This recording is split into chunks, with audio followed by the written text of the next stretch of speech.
తులసి బసవరాజుకు ticket రాకుండా చేసిందని నిజం తెలుసుకున్న సిద్ధు తులసిపై కోపంతో ఊగిపోతూ మందు తాగుతూ ఉంటాడు. వర్షంలో తడుస్తూ మందు బాటిల్ ఎత్తి తాగుతూ ఉంటాడు.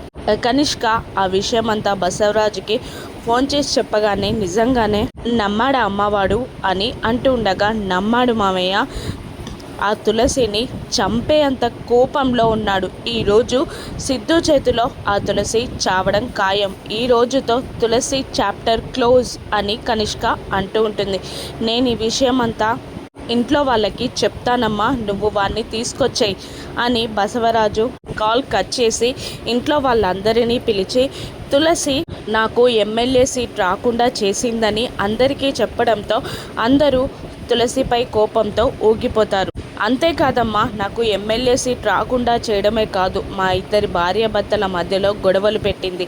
తండ్రి కొడుకులకి దూరం ఏర్పడేలా చేసింది. ఇప్పటికీ ఈ మహాతల్లి చేసిన గొప్ప పనులు గురించి వాడు అన్నీ తెలుసుకున్నాడు. వానికి అన్నీ అర్థమయ్యాయి. వాడు అన్ని నిజాలు తెలుసుకున్నాడమ్మా అని అందరితో తులసి చేసిన పనుల గురించి బసవరాజు బయటపెడుతూ ఉండగా తులసి బాధపడుతూ ఉంటుంది. ఇంతలో ఆ కనిష్క సిద్ధుని తీసుకొని ఇంటికి వస్తుంది. ఊగిపోతున్న సిద్ధుని చూసి ఏమైందండి అని దగ్గరికి రాబోతుంది.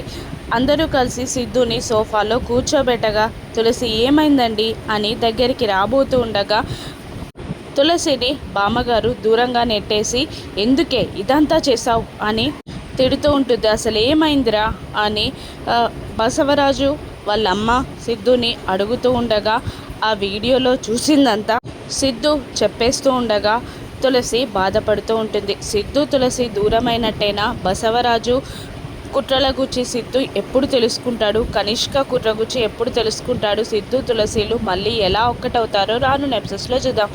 Thank you for watching.